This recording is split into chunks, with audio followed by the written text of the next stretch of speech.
Olá, boa tarde a todos que nos assistem pelo site e redes sociais do Correio Brasiliense. Eu sou Vicente Nunes, editor executivo do Correio, e dou início agora a mais um Correio Talks. Hoje vamos falar sobre o 5G e o que o Brasil tem a ganhar com essa nova tecnologia.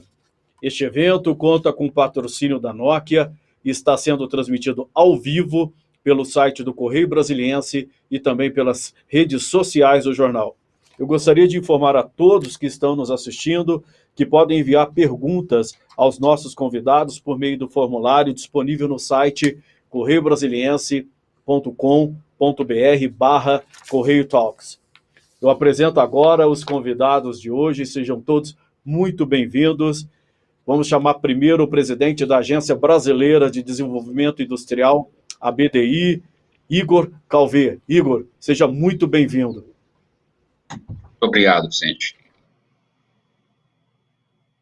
Igor, muito obrigado. Vamos convidar agora também o presidente do Conselho Diretor da Agência Nacional de Telecomunicações, Leonardo de Moraes. Leonardo, muito obrigado pela sua atenção, obrigado por participar desse Correio Talks. Obrigado, é um prazer estar aqui com vocês, do Correio, prazer estar aqui com o Igor da BDI, um grande amigo, o Wilson, também com o Vitor, não sei se já entrou, secretário executivo do Ministério. Obrigado pelo convite, é uma honra poder estar aqui compartilhando um pouco sobre essa agenda tão importante.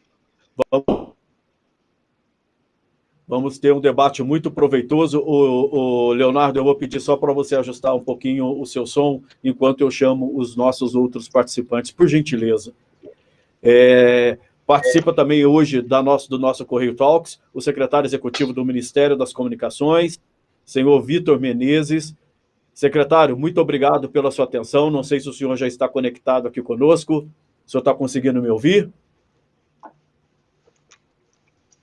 Bom, acho que a gente está tendo algum probleminha com o áudio do secretário do Ministério das Comunicações. Assim que a gente conseguir restabelecer o contato, a gente o convida novamente para participar aqui do nosso Correio Talks. E agora aqui o diretor de soluções da Nokia para a América Latina, Wilson Cardoso. Wilson, bem-vindo. Boa tarde a todos, é um prazer estar aqui para discutir esse tema muito importante para o país. Um abraço para o Igor Calvé da BDI, o presidente Leonardo Euler da Anatel, com todos os esforços para pôr o tal do 5G aí na praça e todos os esforços que foram feitos durante todos esses anos para canalizar esse importante evento para o país. Com certeza vamos ter um debate muito proveitoso, muito rico, para um tema extremamente interessante e fundamental para o futuro aí do país, até porque a gente sabe que esse 5G vai ter um impacto econômico espetacular, né? Tanto em termos de agregação de PIB, quanto em geração de emprego. E é justamente esse o intuito desse Correio Talks. E aí, para dar início às nossas discussões, a gente vai passar a palavra para cada um dos convidados. Vocês vão ter, em média, 15 minutinhos para falar. Eu peço que vocês cumpram mais ou menos o horário, para a gente não se estender muito além da conta, até porque eu sei que a agenda de vocês é muito pesada. E a gente começa, então, ouvindo o nosso querido Igor. Igor, por gentileza, a palavra é toda sua. Bom, boa tarde a todos e a todas que nos assistem. Eu queria aqui, desde já, agradecer ao Correio Brasiliense, na sua pessoa, Vicente, que aqui nos media, que nos guia por essa discussão. Muito obrigado. Também a Nokia, aqui representada pelo Wilson, né? Nós já tivemos aí várias outras discussões juntos. Queria também saudar a vocês da Nokia em especial, mas falando da Nokia, a todo o sistema industrial e produtivo brasileiro, que é representado por vocês. E não menos, por último, mas não menos importante, ao meu amigo Leonardo Euler também, que tem sido um parceiro e eu diria até um guerreiro nessas discussões de 5G. É uma discussão muito densa e importante para o país. A magnitude e envergadura dessas discussões passam pela Anatel, e você, Leonardo, tem feito um grande trabalho à frente da nossa agência. Bom, De nossa parte, Vicente, eu poderia começar enfatizando, né, e trazendo aqui para a discussão, esse painel se chama, né, o que o Brasil tem a ganhar aí com o 5G. A primeira informação importante do meu ponto de vista, como Agência Brasileira de Desenvolvimento Industrial, primeiro frisar que nós estamos passando no mundo inteiro por um grande processo de transformação da nossa indústria. Eu diria, não só a indústria, né, mas todo o ecossistema relacionado à indústria, desde a agricultura, passando pelo comércio, pelo varejo, toda a atividade produtiva tem sido alterada enormemente pela adoção de novas tecnologias. Então, o que nós temos hoje é um reenquadramento em nível mundial, Vicente e demais, das atividades produtivas, que passaram a responder a grandes dilemas. Um dos grandes dilemas é o dilema de incorporar, não só nos produtos, como nos processos produtivos, a dimensão da sustentabilidade. Todos nós hoje temos uma consciência, eu diria, ambiental, que perpassa aquela que nós tínhamos há 10, 15, 20 anos atrás. É uma coisa completamente diferente, e isso, o padrão de consumo nosso hoje, ele é muito direcionado pelas questões de sustentabilidade. Não apenas isso, né, mas a manufatura também mudou, não apenas a partir dos padrões de consumo, como dos padrões de produção. Começaram a exigir, em troca de maior produtividade e eficiência alocativa nas linhas de produção, cada vez uma demanda maior por capital, por recursos, e esses recursos de capital estão sendo empregados em atividades inovadoras, em novas ideias, em processos produtivos mais tecnológicos. Para além dessas duas características que têm acompanhado a produção mundial, o que nós podemos acompanhar de outros países é que o mercado e o governo vêm cada um, né, ombreando-se uns aos outros para a consecução de grandes objetivos nacionais. E por que eu falo isso? E eu acho que isso é importante trazer para a dimensão de uma discussão sobre 5G. As modificações desse grande sistema produtivo mundial, em grande parte, elas dependem de uma infraestrutura tecnológica que consiga dar a esse sistema produtivo as bases para a continuidade do seu crescimento. As mudanças nos padrões de consumo e nos padrões de produção, elas só serão implementadas da melhor maneira, de forma mais eficiente, se nós tivermos uma infraestrutura tecnológica capaz de dar suporte a esse avanço. E isso é muito importante na discussão do 5G, porque é o limite, é o limiar das novas tecnologias chegando. O 5G, desde o meu ponto de vista, que estou olhando muito para o setor produtivo, é a tecnologia que nós chamamos, né, no nosso jargão, costumamos chamar de tecnologia habilitadora, porque vai nos permitir, através, né, das suas características, né, da dimensão tecnológica envolvida com ela, dar saltos de produtividade, de eficiência. Exemplos, né, de dois pequenos exemplos de tecnologias que são viabilizadas por meio do 5G. Muito se fala há alguns anos, Vicente e demais, sobre os veículos autônomos. E os veículos autônomos, eu mesmo tive a oportunidade já de estar num veículo autônomo, uma viagem que eu fiz há 3 anos atrás a Israel, e o avanço da tecnologia 5G é que vai permitir, por exemplo, dadas suas características de latência, com que os erros, né, de rota mesmo, ou de tráfego, possam ser ajustados por meio do dispositivo, no caso, que aqui é o automóvel. Não só isso, a agricultura mesmo, ela vai poder dar um salto muito grande. A agricultura de precisão, ela acontece dessa forma também, com o uso de tecnologia 5G, né? A baixa latência também, para semear, para colher, não só na agricultura, como na cidade, a gente vê isso também dentro das indústrias. Outras grandes tecnologias chegando e sendo possibilitadas por isso. Na medicina, a medicina de precisão, né? Cirurgias que podem ser feitas em um país, operando um robô, em outro país, uma cirurgia ser feita instantaneamente. São coisas muito finas, refinadas, que serão possibilitadas pelo uso da tecnologia do 5G.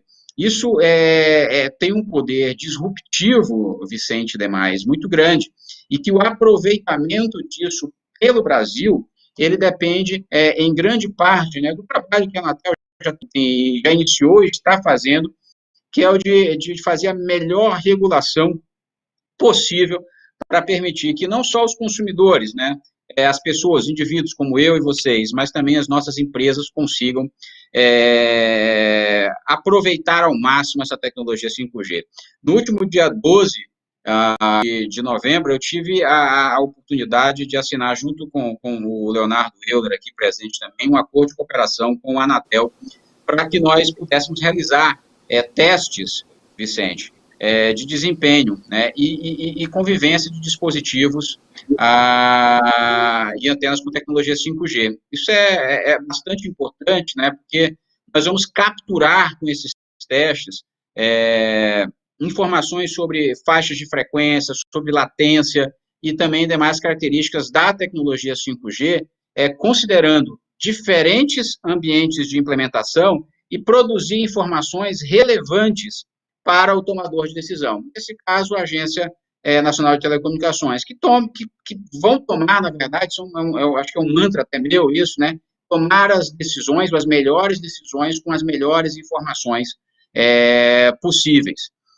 Nós fizemos esse acordo até porque eu acho que é muito importante que nós tenhamos uma maior segurança técnica da eficiência não só dos dispositivos, das faixas de frequência, da latência, mas também do melhor processo regulatório disponível hoje para o caso brasileiro.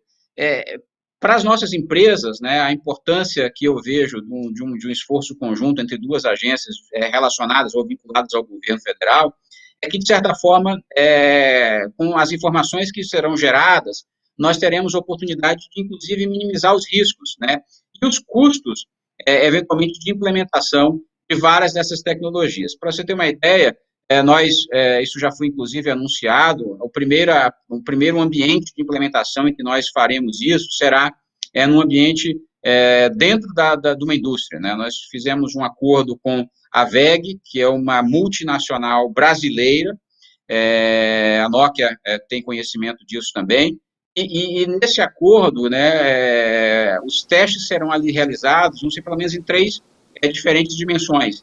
No processo produtivo, através do processo de sensoriamento, também será feito ali um caso de uso na parte de logística e, por fim, a parte de verificação de qualidade, usando, inclusive, realidade aumentada. A gente entende dessa forma que, ao mapear, ao trazer evidências, nós estaremos diminuindo o risco da regulação, né? Você traz informações para o processo regulatório importantes, não só para o processo de regulação, como também para as empresas que, eventualmente, terão que implementar no futuro suas redes privativas. Hoje, é uma grande discussão, né, no meio, pelo menos, industrial, que é da onde eu, entre aspas, milito mais, sobre a real dimensão e o potencial das redes privativas, né, de tecnologia 5G. Muito importante isso, essa discussão. Então, eu vejo, né, até para não passar do meu tempo mais aqui, que nós temos, primeiro, para o país, sendo muito, muito direto no meu ponto, nós temos a oportunidade, está sendo dada a oportunidade para que nós entremos num processo de indústria 4.0, né, entrando numa economia digital como nunca antes foi feito. Então, o próprio leilão de 5G, mas não só o leilão, a tecnologia 5G, primeiro ponto, nos dará a oportunidade, nos oportunizará entrarmos na era da indústria 4.0. Importante destacar que hoje, até por um levantamento que nós da BDI fizemos, menos de 10% das empresas brasileiras estão inseridas no que nós chamamos e convencionamos chamar de indústria 4.0.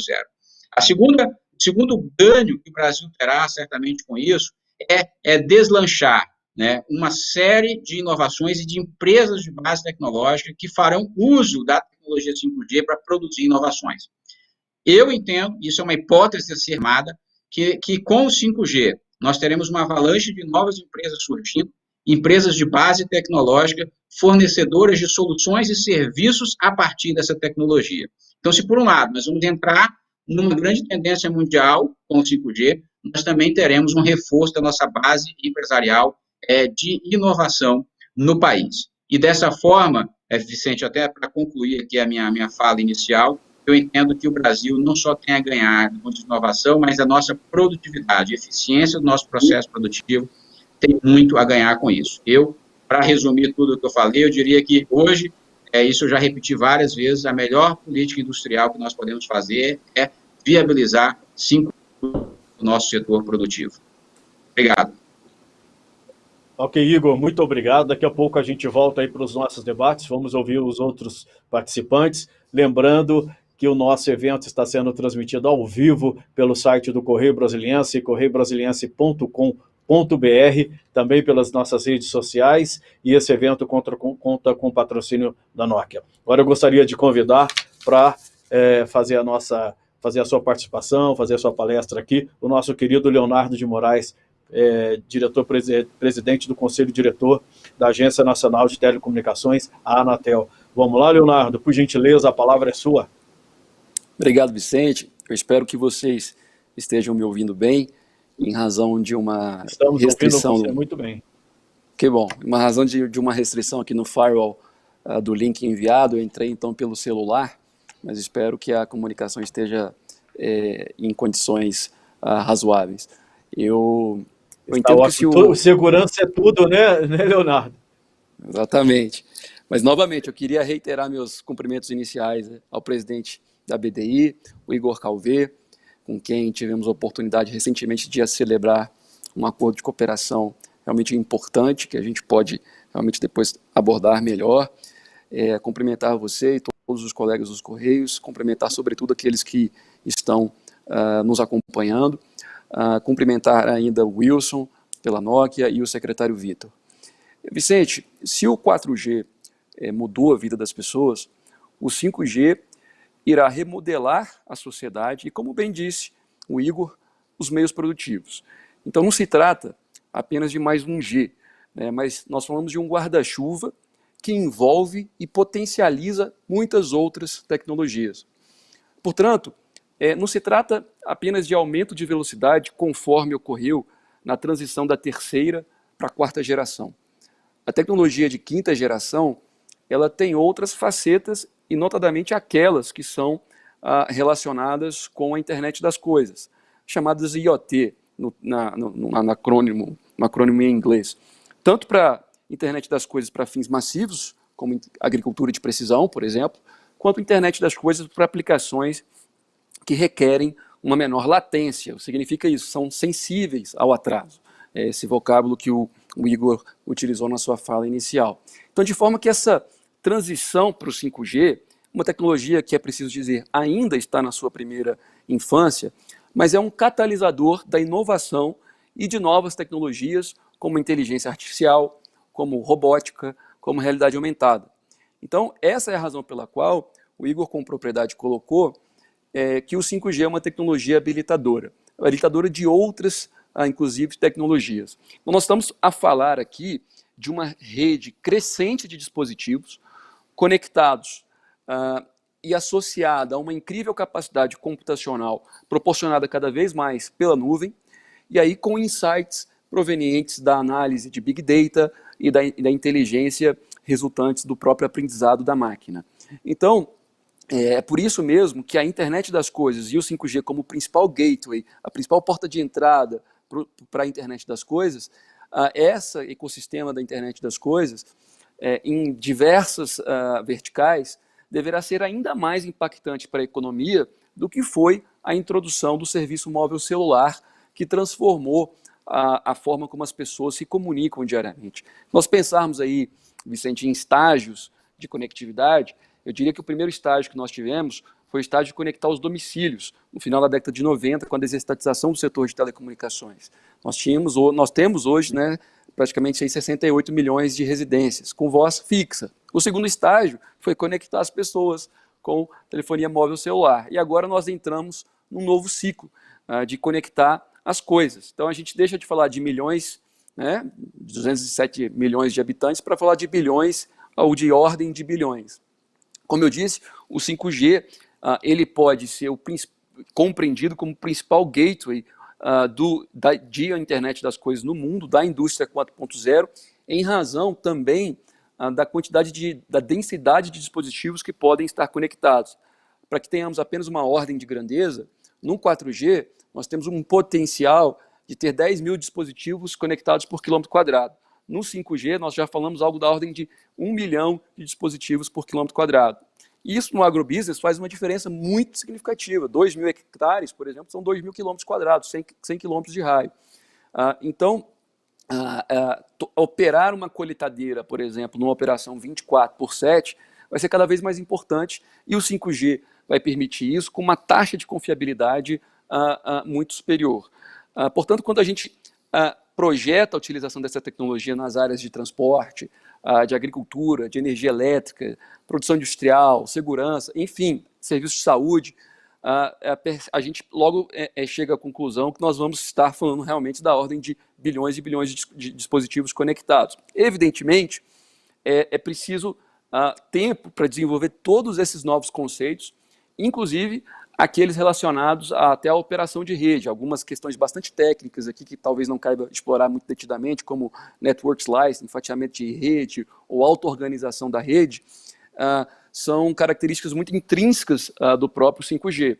Isso está sendo desenvolvido, inclusive o padrão 5G continua, inclusive, em desenvolvimento. Evidentemente, além do tempo, no que tange as aplicações, e não obstante essa questão mais de cunho tecnológico e de engenharia mesmo, seja de software, uma vez que a rede 5G é cada vez mais baseada em software e menos hardware, mas é importante lembrar que, independentemente dessa discussão tecnológica, as pessoas nunca usam a tecnologia apenas da maneira que os engenheiros as projetam. Portanto, a criatividade humana joga um papel fundamental também na própria forma de uso da tecnologia de quinta geração. Assim foi, nesse sentido, também com quarta geração. A gente não imaginava inúmeros modelos de negócios, como Uber, por exemplo, ou aplicativos diversos que surgiram após a viabilização do 4G. Mas o que nós estamos falando, em resumo, é de uma nova era em termos de soluções e possibilidades de ganhos de produtividade. E por isso é muito importante destacar essas possibilidades de ganhos de produtividade, porque sem ganhos de produtividade nós não temos efetivamente crescimento econômico sustentável.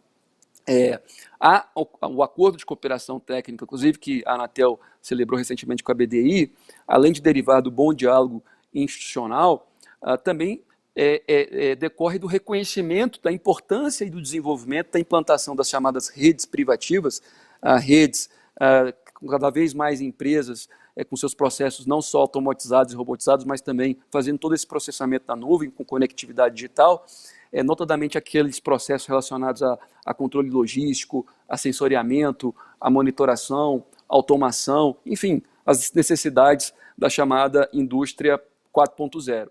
E a gente fala desse acordo de cooperação e eu destaco isso num contexto mais amplo, porque parcerias são importantes. Eu acho que esse também vai ser um grande desafio do próprio mercado, né? Uma operadora de telecomunicações, ela não deve focar 5G apenas enquanto tecnologia. Se for apenas focando enquanto tecnologia, o business, o negócio vai continuar sendo apenas conectividade. Então, acho que o grande desafio também é desintermediar a cadeia. E para isso é trazer valor ao que geralmente é ofertado, trazer mais valor aos serviços de conectividade. E para isso, ir além de conectividade, essas oportunidades demandarão muitas parcerias. Então vai ser necessário que o setor de telecomunicações aprenda também com os diversos setores sobre os seus problemas, sobre os seus desafios, inclusive para termos redes aí coproprietárias também.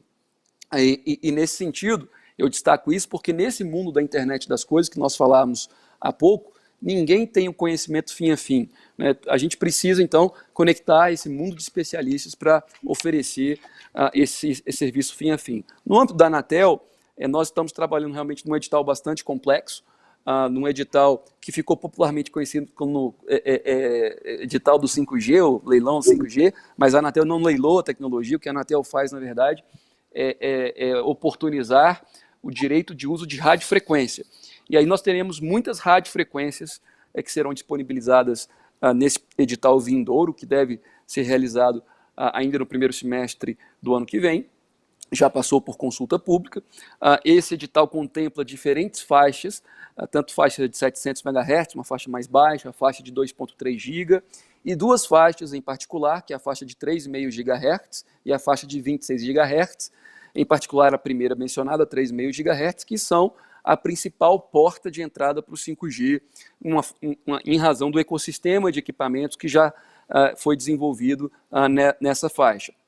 Então, será o maior leilão da história da Anatel, desde, enfim, a sua existência, nunca um leilão com tantas quantidades de ativos espectrais, que é no sentido do direito um bem público, no sentido da economia, o bem público tem um sentido diferente, mas que vai ser disponibilizada para o mercado. E a nossa grande intenção com esse edital é ter um edital que não seja focado apenas em aspectos arrecadatórios, mas que traga, sobretudo, uma abordagem voltada a compromissos de investimento, né? Eu acho que essa é fundamental, porque isso significa uma oportunidade singular de você fazer valer expansão de rede, aumento de capacidade de rede, através do direito de uso desse bem público, que são a radiofrequência, digamos assim, essas vias aéreas por onde os sinais são trafegados. Nós já fizemos isso antes, por exemplo, no edital de 1.800 MHz, que foi a porta de entrada do 3G no Brasil ainda em 2007, quando o Brasil contava com 5.565 municípios, Vicente, 1.836, quase um terço do Brasil, não tinha telefonia móvel celular, nem de primeira nem de segunda geração, muito menos de terceira naquela época. Então, o que nós fizemos? Nós desenhamos um modelo editalício naquela época, no sentido de que quem levasse as áreas mais rentáveis, como filé, que a gente fala no jargão, levasse também as áreas menos rentáveis. E nós conseguimos cobrir os distritos sede dos municípios 2 anos depois, a partir de compromissos mais voltados para a cobertura. E nesse próximo edital, a gente quer também, novamente, expandir a cobertura para aquelas localidades, distritos não sede, onde residem ainda uma quantidade significativa de pessoas, 6 milhões de brasileiros residem em 14 mil localidades que ainda estão desprovidas de serviço. Nós queremos colocar compromissos de investimento para que essas localidades sejam atendidas. E quando essa localidade chega, quando chega a conectividade, eu acho que essa pandemia é reveladora disso, acho que nós podemos e devemos aprender as lições dela, reveladora de que quando você chega à conectividade, você seja com mais informação, não apenas com mais lazer, entretenimento, mas também com mais conhecimento, com soluções de segurança, de saúde, etc. Bom, eu tampouco quero aqui monopolizar o meu tempo, a gente pode falar de alguns cases relacionados à educação, à saúde, mas enfim, essa é a minha breve introdução e novamente agradecendo aí pelo convite formulado. Realmente, eu vou querer ouvir esses cases aqui daqui a pouquinho, hein? Porque isso é muito interessante, até para dar noção para as pessoas, a noção exata do que é essa tecnologia, né? De como ela vai mudar a vida das pessoas, mudar o dia a dia. Eu acho que quem está nos assistindo tem muito essa ânsia de saber a vida real, porque a parte técnica quase ninguém compreende, eu mesmo entendo muito pouco, mas o real, quando a gente vê a coisa atingindo a vida da gente, é bem diferente, é muito interessante. Mas a gente volta rapidinho, eu vou chamar agora o nosso querido Wilson Cardoso, diretor de soluções da Nokia para a América Latina, para falar, né? A palavra é toda sua, querido, por favor. Vicente, muito obrigado por estar mediando esse nosso debate aqui. Agradeço o Correio. Nós que agradecemos. Ao Igor Calvé, da BDI. Esse assunto é muito instigante, acho que todo mundo está interessado, então, com certeza, tem muita gente nos assistindo e eu tenho certeza que cada um de vocês tem muito a contribuir com esse debate. Por gentileza, desculpa por interrompê-lo. Não, tranquilo. Ao Igor Calvé, da BDI, por todo o seu trabalho junto à indústria, trazendo essa produtividade, e ao Leonardo Euler, da Anatel. E aqui, Leonardo, parabéns por toda a sua equipe, por todo o trabalho feito durante esse ano, nos últimos anos, para propiciar esse edital do 5G que vem pela frente, como até você disse, ficou chamado de edital do 5G, né? Apesar de não ser o nome correto, mas todo o trabalho desenvolvido pela equipe, até diria um trabalho heróico aí nesse período de pandemia que foi desenvolvido, só nós que acompanhamos o setor sabemos o que foi feito e foi um trabalho heróico mesmo. Agradecer a todos aqui que estão nessa tarde com a gente para debater esse tema extremamente importante. Antes de começar a falar um pouco do 5G, deixa eu comentar um pouco sobre a Nokia. Muita gente ainda talvez lembre da Nokia, dos celulares, né, os tijolões, os tijolinhos, né? A Nokia não fabrica mais celulares hoje, nós licenciamos a tecnologia para uma empresa chamada HMD, que fabrica os celulares com o nome Nokia. E vamos tentar agora cair no tema da tarde, que é o 5G. Então, para falar um pouco de 5G, eu gostaria de se fazer duas separações, 2 grandes blocos de discussão aqui. Separar em 3 grandes mercados e 3 grandes desafios. Quais são esses 3 grandes mercados? O primeiro grande mercado são as operadoras, as grandes operadoras que estão aí hoje no setor. Para essas grandes operadoras, a primeira visão que a gente tem, até abstraindo do que está sendo feito no resto do mundo, é a inovação no modelo de negócio existente. Essa inovação vem de colocar mais velocidade nas conexões. A gente começa a ver em Taiwan, Singapura, a própria Coreia do Sul, Estados Unidos, Japão, mais velocidade nas conexões, celulares sendo conectados aí com 100 megabits por segundo, 200 megabits por segundo, gigabits por segundo, e ofertas que complementam o serviço de fibra hoje. Então, onde chegava com fibra, agora pode chegar com 5G, principalmente na última milha, como nós chamamos, os últimos metros, fazendo que agora a gente tenha uma alternativa para a fibra, para a conexão. E isso nós estamos fazendo aqui no Brasil, um exemplo que vai ser feito muito rapidamente, é com a operadora TIM, aqui no Mato Grosso, um dos casos que nós temos de operação. Outro grande exemplo, até comentado já, é o tema da latência. A latência é aquele tempo que demora a informação para sair do nosso celular e para a rede ser processada e voltar. Se alguém tiver precisado de uma definição maior de latência, procure qualquer criança entre 10 e 15 anos que jogue videogame, ele vai explicar tremendamente o que é latência. Latência é aquilo que faz ele perder o videogame se estiver mal conectado. Ou seja, se eu tiver uma latência menor no meu videogame, eu tenho mais chance de ganhar uma pessoa que tem mais latência. É muito fácil de explicar isso, né? É o tempo de reação minha à imagem que está acontecendo. Mas o que nós estamos fazendo com latência agora? Em conjunto com a Claro, nós estamos fazendo na região norte, em Manaus, sistema de supervisão de drone para enxergar as queimadas em torno de Manaus, na região norte. Um dos temas importantes está ligado à sustentabilidade.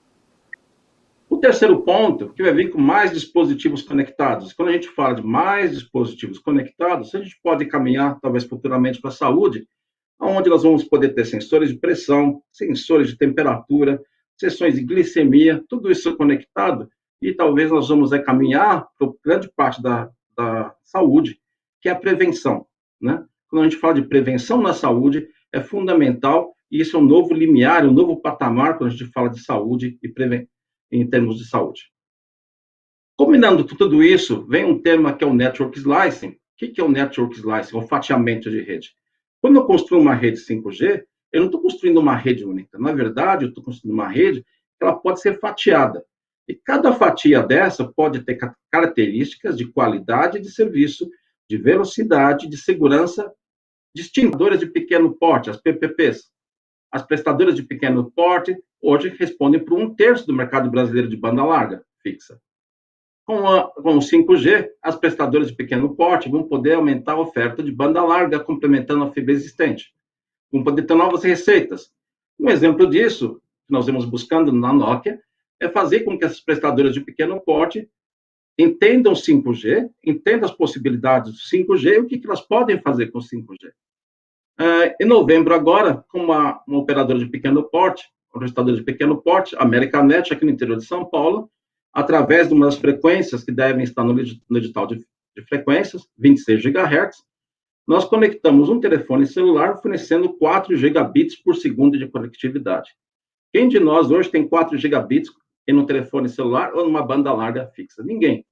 Mas isso é o exemplo que nós estamos fazendo, e isso foi feito aqui no interior de São Paulo, em Pindamonhangaba. Outra operadora de pequeno porte que nós mostramos uma operação foi com a BrisaNet, em Pereira, no interior do Ceará, onde nós mostramos a conectividade de uma cidade inteira, utilizando uma rede pré-5G, fazendo serviços de streaming de vídeo, mostrando as capacidades da tecnologia. E o terceiro grande mercado, sem dúvida, é que já o Igor tinha comentado um pouco, o setor privado, através das redes privadas ou privativas, que, segundo a Nokia, isso vai trazer um impacto para a economia, um estudo que nós fizemos em conjunto com um dia, de 1,2 trilhão de dólares nos próximos 15 anos. Vamos agregar à economia 1,2 trilhão de dólares nos próximos 15 anos. E aonde vão estar esses 1,2 trilhão? Na indústria 4.0, como comentado pelo Igor, vamos potencializar a capacidade produtiva nossa, e na agricultura, com 76 bilhões. Claro que nós não estamos esperando o 5G. Na agricultura, nós já começamos 2 anos atrás com o Conectar Agro. No projeto Conectar Agro, nós já conectamos no Brasil 5,5 milhões de hectares através de tecnologia 4G. Só para vocês imaginarem, o que é 5,5 milhões de hectares? 5,5 milhões de hectares é a área da Califórnia, que foram conectadas, possibilitando aumentar a produtividade dessas fazendas e dos produtores rurais, e conectando o homem que está no campo, nessas fazendas, dando a mesma capacidade de conectividade que tem nos grandes centros urbanos, para que acesse a internet, tenham diversão, tenham educação e acesso à saúde. A importância da agricultura no Brasil, talvez um dos tópicos maiores que nós temos que ter atenção. Um dos grandes estudiosos desse setor, o professor Roberto Rodrigues, da FGV, mostra em seus estudos que o mundo vai demandar um consumo de alimentos um crescimento de 2% ano a ano, ou seja, nos próximos anos, um crescimento de 2% ano a ano. 3 países no mundo vão contribuir com atender esse crescimento: Brasil, Estados Unidos e China. O Brasil vai contribuir com 41% dessa demanda, os Estados Unidos com 10% e a China. Ou seja, a China vai ter que transformar seus desertos em áreas que são possíveis de agricultura, os Estados Unidos vai ter que melhorar a produtividade, mas o Brasil tem uma função básica com toda a humanidade, nós como nação vamos ter que atender 41% dessa demanda. Nós precisamos suportar com a tecnologia e o setor agrícola, já começamos isso 2 anos atrás, não estamos esperando 5G, mas o 5G vai ajudar muito a aumentar essa capacidade de produtividade do nosso campo. Então, falamos dos 3 grandes mercados. E agora temos 3 grandes desafios. O primeiro grande desafio é de arquitetura, porque justamente o 5G, apesar de ser novo, ele tem 2 tipos de arquitetura que nós podemos implementar. Usando o jargão inglês, o primeiro termo nós chamamos de NSA, ou NSA, Non-Standalone, e o Non-Standalone, ele necessita que tudo que você faz da rede venha em 5G e tudo que sai do seu telefone seja feito com 4G. O non-standalone eu chamaria de um grande quebra-galho ou gambiarra tecnológica que foi feita para possibilitar para atender o mercado americano, japonês e coreano com o 5G. Por quê? Esses mercados não possibilitavam mais crescer as redes 4G. As redes 4G estavam supercarregadas. Então, 3 anos atrás foi feito esse arranjo tecnológico, ou gambiarra, como nós engenheiros gostamos de falar, para possibilitar a introdução do 5G. A outra solução tecnológica que agora começa a entrar em operação é a SA, ou Standalone. O que possibilita o SA? Que tudo que eu faço desde o meu dispositivo seja feito com 5G. Então, tudo que eu mando para a rede vai para o 5G e tudo que eu recebo da rede vem com 5G. Então, eu não dependo no SA de qualquer rede existente. Eu posso esquecer da rede 2G, esquecer da rede 3G, esquecer da rede 4G. É uma rede nova. E somente com o SA eu consigo fazer tudo o que nós falamos lá atrás, de trazer mais baixa latência, de conectar milhões de dispositivos por quilômetro quadrado e de fazer aquele fatiamento de rede ou network slice. O segundo grande ponto que nós estamos vendo agora no mercado é o que nós chamamos, segundo grande desafio, é o Open RAN. O que é o Open RAN? Hoje, quando a gente vê essas torres na rua, né, elas são fornecidas por muitos fabricantes, por exemplo, pela Nokia. Nós fornecemos lá a antena, conectado na antena tem um amplificador de radiofrequências, que conecta nossos aparelhos celulares, e embaixo daquilo tem um grande computador, que é tudo proprietário, tudo fabricado, é tudo feito por um fabricante só. Na proposta do Open RAN, o que nós temos é a explosão desses componentes em diferentes fabricantes, de forma que eu use uma arquitetura aberta. Quando eu uso uma arquitetura aberta, eu tenho que fazer com que esses elementos conversem. E para eles conversarem, não pode ter mensagens secretas. Eu preciso fazer com que tudo seja seguro e a conversa seja aberta. Então, uma das grandes promessas do Open RAN é trazer novos fabricantes para o setor, é garantir a arquitetura aberta e aumentar a segurança do sistema. E o terceiro grande desafio é o ecossistema. Como bem falado, nós precisamos trazer novos fornecedores para o mercado, precisamos trazer novos casos de uso e trazer a formação de pessoas. Isso é uma das grandes preocupações que nós temos na Nokia. Então, como nós fazemos isso? Tem trabalhos feitos com a Universidade Federal de Campina Grande, por exemplo, onde nós temos um grande laboratório de realidade aumentada, realidade virtual, que pode ser aplicado à indústria, ao ensino. E outro grande exemplo aqui é o Senai, em São Paulo e São Caetano, onde nós criamos um maior laboratório do Hemisfério Sul de treinamento em indústria 4.0. Nós estamos formando pessoas em Campina Grande, no Nordeste, e aqui em São Caetano, para criar aplicações e serem treinados em 5G. Essas pessoas com essa formação agora serão capazes de trazer esses 10% que o Igor comentou, das indústrias que estão em 4.0, para um patamar de 100% rapidamente. Nós estamos formando profissionais, técnicos e engenheiros que poderão nos trazer um horizonte de produtividade para o país. Então, qual é o resumo, acho que, da minha fala aqui? São 3 grandes mercados, as operadoras, prestadores de pequeno porte, o setor privado. Temos 3 grandes desafios, um de arquitetura, um de abertura da arquitetura em si, do Open RAN e do ecossistema. Nós estamos fazendo tudo isso, mas o ponto fundamental é aumentar a produtividade e trazer a formação do pessoal para o país. Com esses 2 pontos, aumento de produtividade e formação do pessoal, tanto os grandes mercados quanto os desafios vão ser atingidos. Essa é a nossa receita. Muito obrigado. Nós que agradecemos, Wilson, pelas suas palavras, sempre muito relevantes. Obrigado mesmo. Aí a gente está tentando contato com o secretário Vitor Menezes, lá do Ministério das Comunicações, mas ainda a gente não conseguiu. Acho que houve algum problema, porque ele estava conectado com a gente, eu cheguei a falar com ele e não consegui. De repente o sistema caiu, mas a gente está tentando, a gente ainda tem tempo para ouvir o secretário. Então vamos começar aqui com as nossas perguntas. Estão chegando perguntas das pessoas que estão nos ouvindo, dos internautas, e eu gostaria de começar com a primeira pergunta para o Leonardo, que é o seguinte: você falou, Leonardo, na sua exposição inicial, que a Anatel, quando está no preparo do edital aí, você disse... Você está me ouvindo, Leonardo? Leonardo, está ouvindo? Estou sim, você disse que o edital não está sendo visto só como uma questão regulatória, mas também com investimento, para trazer investimentos. Qual é o potencial de investimentos que vem com 5G? O que é isso? Dá para se ter a dimensão de quanto o país pode receber em termos de recursos? Bom, Vicente, e aí eu não sei se foi o internauta que fez a pergunta, evidentemente nós ainda estamos fazendo... Não, essa é a primeira.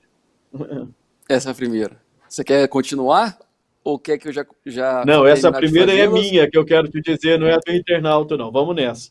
Ah, tá, ok. Obrigado, Vicente. Sobre a questão do CAPEX, do investimento.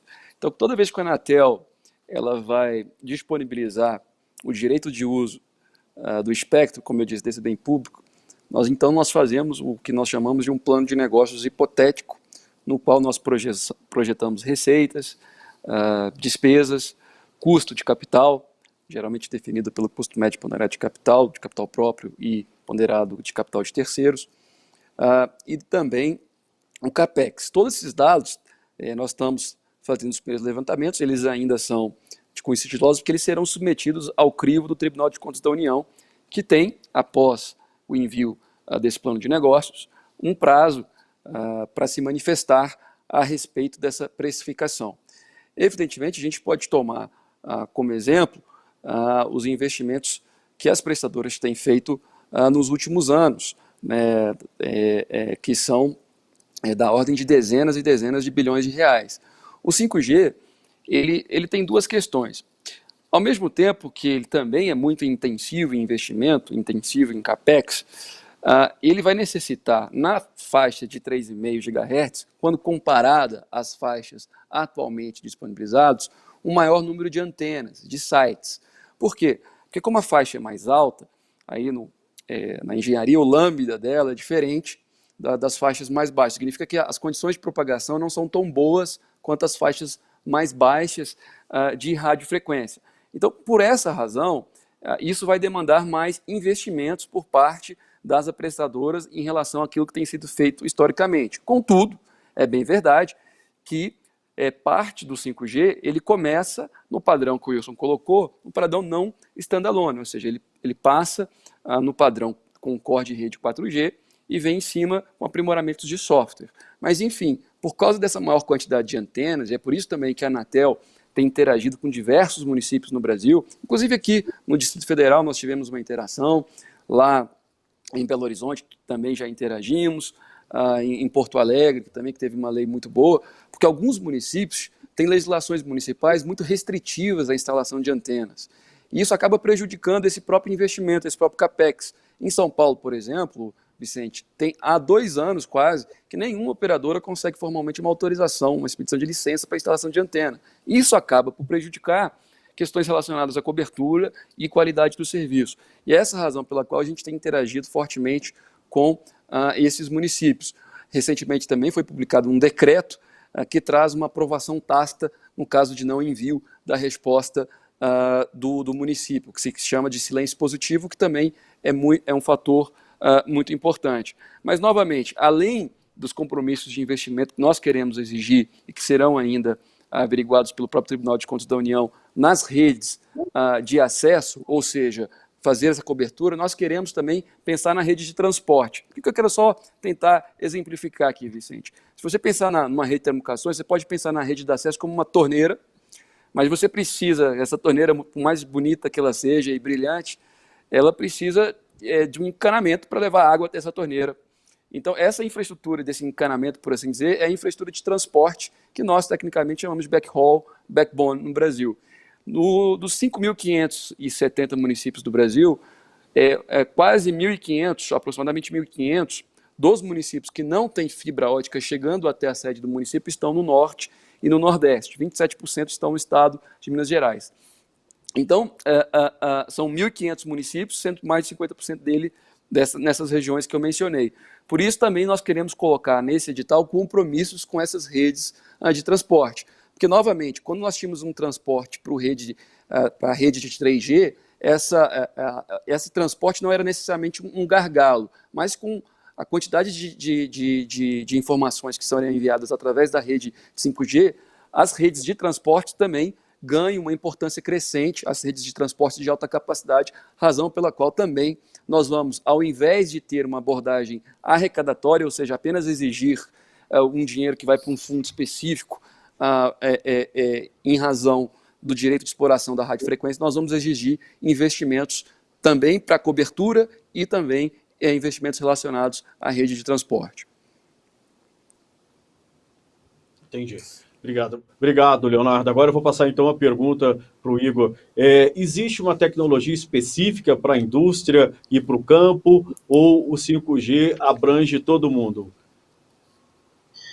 Não, Vicente, não existe uma tecnologia específica para o campo ou para a indústria, né? Como o Leonardo bem frisou, o que nós temos, na verdade, o que eu estou tentando junto à Anatel e junto ao setor produtivo ajustar, é exatamente a questão do mapeamento, né, da demanda pelo setor privado, porque existia até o momento, até como eu enxergava isso, né, um certo desconhecimento da frequência mais adequada, da demanda mesmo de espectro, né, eu acho que foi até o Leonardo que um dia me comentou sobre a demanda de espectro, sobre cobertura, sobre aplicações necessárias, e a tecnologia, ela, ao fim e ao cabo, ela oportuniza uma série de outras coisas, de soluções, né, que eu posso dizer, talvez, assim, uma tecnologia com múltiplas possibilidades de soluções. Hoje, no campo, né,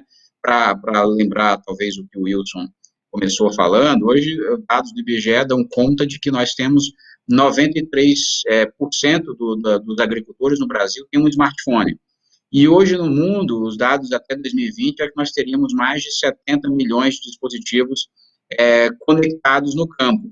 Se a gente juntar essas duas informações, né, você vê a importância que, por exemplo, não só a maior conectividade, como uma tecnologia como o 5G pode trazer para o agronegócio brasileiro em termos de produtividade. Então, você imagina que em tempo real, dadas essas discussões técnicas mais de latência que nós já tivemos aqui, a decisão dentro de uma fazenda, para não citar o caso da indústria que eu conheço um pouco mais, sobre uso de água, de fertilizantes, de outras coisas mais, vai ser feito de maneira muito mais produtiva, em tempo real, em grandes extensões. Então, muito possivelmente, né, as soluções que vão emergir de uma tecnologia 5G, dadas as características da própria tecnologia, elas são múltiplas, né, em vários ambientes. Eu falei do carro autônomo, mas agora dei o exemplo aqui da agricultura. Tínhamos comentado, por exemplo, da medicina, né, da tecnologia para fazer, por exemplo, cirurgias remotas num país e em outro, porque a latência vai ter uma latência que permite o movimento de um cirurgião em um país ser replicado instantaneamente em outro país, e aí o erro é muito menor. Então, é a mesma tecnologia com usos diferentes. Talvez, uma das coisas que nós vamos agora, inclusive, testar, as frequências sejam diferentes, né, também por uma questão física, né, no campo, talvez a tecnologia se comporte melhor em frequências mais baixas, dentro de uma indústria, a tecnologia se comporte melhor com frequências mais altas, mas a tecnologia em si, ela não muda, né, muda talvez o que o Leonardo comentou, né, o espectro ali, o que vai sofrer agora parte do leilão, o bem público escasso, né, que são as faixas de frequência a serem utilizadas, mas em termos de tecnologia não, mas são tantas as possibilidades que até nós juntarmos isso em uma ou duas é muito, muito difícil, porque o potencial disso, como o Wilson comentou, é de transformar radicalmente em várias verticais o nosso sistema produtivo. Ok, Igor, muito obrigado. Agora eu queria passar a palavra para o Wilson. Vocês fiquem à vontade, se quiserem interagir e tal, entre vocês, por gentileza, complementar alguma informação, fazer alguma ressalva, fiquem à vontade, a gente está aberto aqui.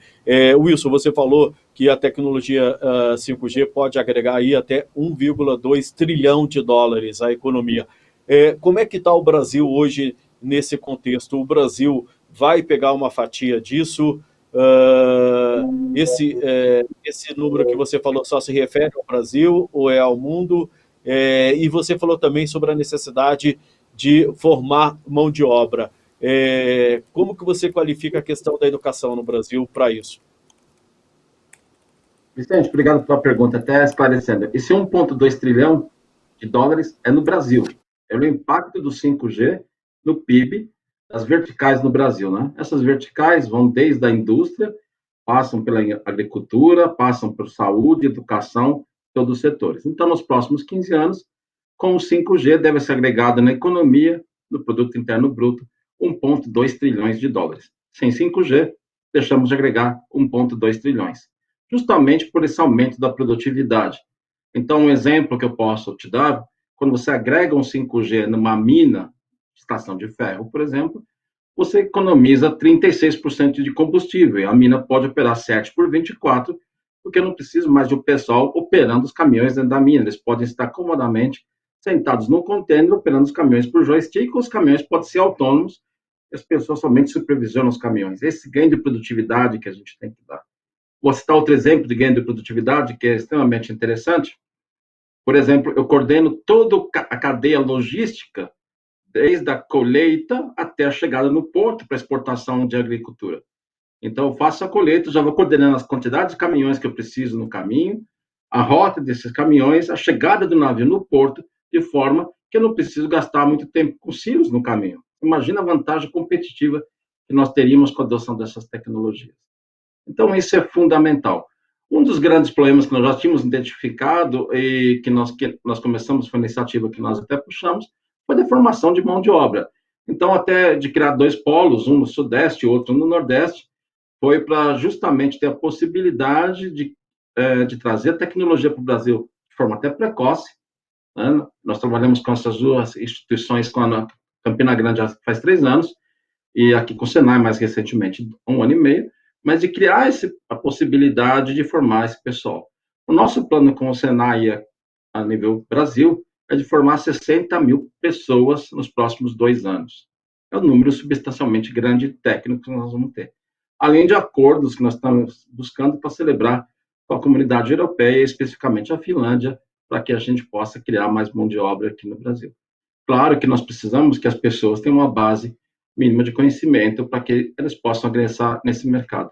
Mas a gente vê como grande potencial a criação de ecossistemas. E claro que esses ecossistemas a gente possa exportar para outros países, com exemplo que nós estamos fazendo com algumas coisas que nós estamos criando lá em Campina Grande. O pessoal de Campina Grande, por exemplo, já esteve mostrando os games que nós criamos para 5G, já no Equador, no Uruguai e no Chile. Então, nós estamos mostrando aí a possibilidade de criar esse mercado de exportação para coisas que nós criamos no Brasil, no ecossistema de 5G. Vicente, Maravilha. Leonardo, ó, oi. Se você me permite aqui, só para complementar, eu acho que o Igor deu uma resposta bastante completa, mas se me permite apenas uma complementação para até poder compreender melhor. O que é importante talvez entender é que com a maturação do ecossistema do 5G, nós vamos nos deparar com uma multitude de serviços diferentes e com uma quantidade imensa de requisitos diferentes para esses serviços, ofertados por uma rede que se autoconfigura conforme o tipo de utilização, né? Conforme o tipo de tráfego da rede. O tráfego na rede ele é heterogêneo, e aí ele tem requisitos diferentes. Então, por exemplo, um e-mail, a sensibilidade de eu receber um e-mail agora ou daqui a 2 segundos não é tão grande quanto o exemplo de um carro autônomo. Então, o 5G ele pode também ser definido como uma rede flexível, como o Wilson bem colocou, cada vez mais baseada em programação de software, que permite operar de mais de uma forma. Agora, aí, tendo em vista a pergunta para o Igor, direcionada, que o Igor muito bem colocou a questão do espectro, nós temos formas de operar diferentes. Então, se você entender o 5G, talvez a melhor forma de entender é com um triângulo, né, com 3 vértices muito bem definidos. Um desses vértices é a capacidade de transmissão de dados, que vai permitir uma vazão de dados, né, então, maior. Né? Então, assim, a nossa percepção daquilo que é instantâneo vai ganhar uma nova dimensão, e aí isso traz aplicações como realidade aumentada, como realidade virtual, toda uma gama de potencialidades. Nós, por exemplo, hoje eu tenho um tomógrafo lá no Coari, no Amazonas, né? Uma máquina de ressonância que tem algum problema. Então, hoje eu tenho um especialista, provavelmente que está em São Paulo, que dá a operação e manutenção nessa máquina. Esse especialista pode ficar em São Paulo com óculos de realidade virtual, assistindo o que está fazendo o técnico na ponta em Coari. Então, são alguns exemplos, nesse caso, inclusive, de treinamento, inclusive de educação profissional, que pode mudar sensivelmente. Evidentemente, aqui não sou especialista em educação, nem em segurança, por exemplo, que representa mais de 6% do PIB do Brasil. Somente o Rio de Janeiro gasta algo na ordem de 8 bilhões de reais por ano em segurança. Então, tão pouco sou eu um especialista em segurança, mas o fato é que se a gente apenas aumentar os gastos, seja aumentando o efetivo ou comprando mais viaturas, será que os próprios estados da Federação do Brasil têm essa capacidade fiscal, inclusive? Como é que a gente pode ser mais eficaz nessa questão? O 5G é uma resposta a partir de biosites, com câmeras conectadas, de vigilância, não precisando que a administração tenha a câmera, mas sim a imagem para poder fornecer. Outros exemplos, como saúde, foi colocado. E o segundo pilar, além dessa capacidade de transmissão, é a integração, como eu falava, com esse mundo de IoT, né, com a indústria 4.0. E aí, a questão, por exemplo, que já foi dita aqui no agrobusiness, é muito interessante. Com a agricultura de precisão, por exemplo, 70% dos custos, muitas vezes, tem a ver com insumos. Você tem uma minimização de custos impressionante na medida que você precisa de menos agrotóxicos, menos insumos, para garantir a mesma produtividade com a agricultura de precisão. E, por fim, nesse outro vértice desse triângulo, nós temos aquelas aplicações que requerem baixíssima latência, como segurança veicular ativa, o Igor colocou, como telemedicina, cirurgias remotas. Então, cada um desses pilares, eles exigem requisitos diferentes e, por consequência, espectros radioelétricos, as faixas de espectro são diferentes de acordo com essa aplicação, por uma característica, inclusive, física, de características de propagação. Ô, Leonardo, Vicente, já que você está com a palavra... Permitiu, por gentileza, não, você vamos lá. permitiu a gente interagir, então eu farei. Debate é isso, o debate bom é esse. Dialogar um pouco com o que o Wilson comentou, dando um exemplo, né, sobre a questão da qualificação, eu diria até profissional, a questão das pessoas envolvidas. Que eu me recordei aqui quando eu tive a oportunidade de fazer um programa de aumento de produtividade na linha de produção. E nós fazíamos algo muito trivial, né, que está na indústria, o Wilson certamente vai saber disso há muitos anos, talvez há décadas, que é o Lean Manufacturing, que é a manufatura enxuta, que é transformar a linha de produção de tal forma que reduza muito o desperdício. Então, se você tem um trabalhador longe da máquina, longe do insumo, você transforma a linha de produção ali de forma a dar mais eficiência à alocação dos recursos dentro da linha.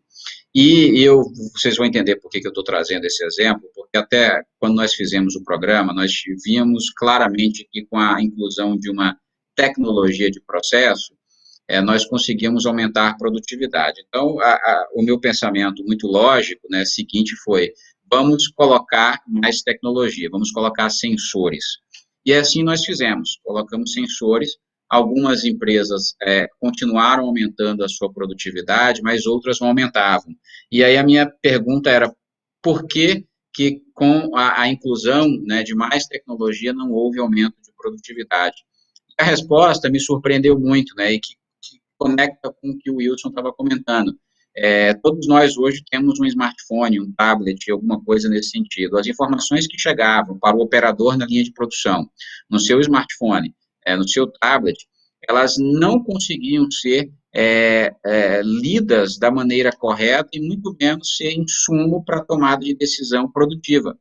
E as empresas não aumentavam a sua produção. Por quê? Porque o problema estava na qualificação da pessoa que operava. Então, por que eu estou trazendo esse ponto que eu acho muito interessante para nós? Porque nós estamos falando aqui de uma tecnologia que nós estamos dando, né, o framework aqui regulatório, nós estamos falando da potencialidade de uso, estou fazendo testes, a Nokia está se preparando, mas existe um componente que é o capital humano, que ele é absurdamente importante para a gente poder explorar ao máximo a tecnologia. No meu caso específico, que era uma coisa muito simples, né, não se conseguia, os empregados, os funcionários de algumas empresas não conseguiam transformar a informação que vinha de uma tecnologia em decisão gerencial e aumentar dessa forma o seu processo produtivo. É óbvio que a gente está falando de 5G e a gente vai ter ali, como bem lembrou o Leonardo, não é conexão de pessoas, é conexão de máquinas. Então, parte desse problema está resolvido, porque as máquinas vão dialogar entre elas e vão tomar as decisões. Mas é só para a gente também não entender que o que nós estamos tratando aqui é de tecnologia, mas essa questão do capital humano é super importante para o Brasil conseguir extrair ao máximo do que ela pode nos oferecer. Entendi. Muito obrigado. Essa interação está ótima, estou aprendendo muito. Wilson, tem uma pergunta aqui do Cláudio Castro para você. Qual a importância da segurança para o 5G, já que tudo está conectado? Cláudio, obrigado. Essa é a pergunta que cai no vestibular, né? Sempre brinco, né? Eu acho que a preocupação é muito grande, porque nós estamos mudando duas dimensões, né? A primeira dimensão, nós estamos conectando tudo com maior velocidade e nós estamos conectando muito mais dispositivos. E claro que esses dispositivos, eles podem ficar e ficarão muito mais inteligentes, né? Então, no momento de construção dessa rede, nós temos que estar muito atento ao que está sendo conectado, não somente no primeiro momento, mas durante a vida útil desse dispositivo, né? Porque hoje eu posso comprar uma câmera de um fabricante que me garante todo o funcionamento dessa câmera. Mas onde estará esse fabricante daqui a 5 anos? O que essa câmera poderá fazer daqui a 5 anos? Então, o controle do ciclo de vida útil de tudo que se conecta nessa rede, ele é fundamental, e nós que construímos essa rede, nós que operamos essa rede em conjunto com as grandes operadoras, com os prestadores de pequeno porte, e até com o setor privado agora, nós temos que ter os mecanismos de controle e verificação do que está acontecendo. E claro que para isso, nós estamos colocando cada vez mais inteligência artificial para controlar esses elementos. Estamos criando mecanismos de controle, e aí vem um pouco do que eu falei do Open RAN. Nós temos que ter uma arquitetura que garanta que essas possíveis vulnerabilidades do sistema sejam identificadas e corrigidas de forma muito mais rápida do que nós fazemos hoje. Exemplificando o seguinte, se tiver um medidor de energia que toda noite tem que mandar uma palavra, né, um bit, umas quantidades de bits, e começa a mandar um monte de bits de forma errônea em horários diferentes do dia, eu tenho que tomar uma ação e informar a um operador do sistema se aquele sensor tem que ser desligado ou não, porque ele pode estar influindo em todo o sistema e virar um ponto de vulnerabilidade. E não somente nisso, ou seja, esse sensor, ele pode ser um elemento de vulnerabilidade ou ainda, o pior ainda, né, vulnerabilidade, para onde essas informações estão indo. Então, o controle dessas informações também é outro ponto fundamental. Eu preciso garantir o exemplo que o Igor citou, que as informações que estão sendo trafegadas dentro da VEG vão para os parceiros da VEG, para quem que a VEG quer, né? Não vão para outro destino na rede. Então, essa segurança de informação é um fator fundamental que nós temos que ter cada vez mais atenção daqui para frente e muito maior controle. Nós estamos falando de segurança de pessoas, máquinas e dispositivos, tudo integrado. Não estamos falando só mais do meio de conexão à internet. Estamos falando da privacidade de pessoas, claro que é muito importante, né? Cada um tem o seu valor de privacidade, mas agora nós estamos falando de vidas, de produtividade, de sistemas produtivos. E aquele 1,2 trilhão de dólares que eu comentei lá atrás, pode chegar ou não disso, dependendo de como eu controlo essa rede e de quem controla essa rede. Ok, muito obrigado. Ô, Leonardo, tem uma pergunta para você de Feira de Santana. Vem lá de Feira de Santana, do César Eugênio. Ele pergunta assim: há uma definição de data para lançamento do edital do leilão de frequência para 5G? Obrigado. Primeiro, dizer que sim, a gente há uma estimativa desafiadora, porém factível, de realizar o leilão no fim do primeiro semestre do ano que vem. Por que todo esse processo ele tem não só os desafios relacionados ao timing, mas as etapas, e várias delas já foram cumpridas, etapas essas várias definidas em lei, como, por exemplo, a definição. Primeiro, você se estabelece uma versão preliminar, submete isso, no caso, a Advocacia Geral da União, através da Procuradoria Federal Especializada, retorna para a área técnica, vai para o Conselho Diretor, sorteado um relator, submetendo já a consulta pública. Já analisamos todas as contribuições pela área técnica, propôs, então, aprimoramentos na minuta enviada à consulta pública, enviou-se novamente à Advocacia Geral da União, retornou para a área técnica e nós agora também já temos um novo relator designado. Existe a previsão por parte do relator de que ele consiga apresentar o seu relatório ali ao final de janeiro, início de dezembro, na primeira reunião do Conselho Diretor de 2021. Após isso, como eu mencionei, as condições de preço, de precificação do edital são submetidas ao crivo do Tribunal de Contas da União, que tem 90 dias aí para se manifestar a respeito disso. Ao retornar, então, do Tribunal de Contas da União, entre a publicação e a realização do edital, por lei, também precisamos de 30 dias. Então, esse processo já passou a maioria de suas etapas. Considerando esses prazos, acho factível realizar o leilão no primeiro semestre do ano que vem. Uma das questões que não se fala muito na imprensa, mas que é um desafio sim, o Ministério competente estabeleceu como política pública para que nós não fizéssemos o leilão de 5G, caso não garantíssemos que os chamados sistemas TVROs, que são aquelas parabólicas, aquelas milhões de famílias ainda que recebem o sinal de televisão aberto e gratuito apenas por parabólicas, através do sinal satelital em banda C, que não realizasse, porque esses sistemas são muito rudimentares, em termos técnicos não seletivos. Eles deveriam receber um sinal apenas numa determinada faixa, mas qualquer sinal irradiado numa faixa adjacente pode interferir no sinal das parabólicas. Então, uma determinação do Ministério, que é o competente legal para fins de formulação da política pública, foi que nós não fizéssemos o leilão dessa faixa que vai ser utilizada para o 5G, caso nós não garantíssemos que esses sistemas das parabólicas ficassem devidamente protegidos. Então, a gente precisou realizar, o Wilson acompanhou bastante essa discussão, vários testes de campo, de laboratório, para averiguar qual a melhor forma de garantir que essa política pública formulada pelo Ministério, de garantir a não interferência dos sistemas das parabólicas fosse devidamente observada. Então, isso tudo está nessa definição final, razão pela qual eu entendo, sim, que ao final desse semestre a gente consegue realizar, no final do primeiro semestre de 2021, essa licitação, que novamente tem tudo para alavancar investimentos significativos que vão importar aumento de produtividade e crescimento econômico para o Brasil. Ok.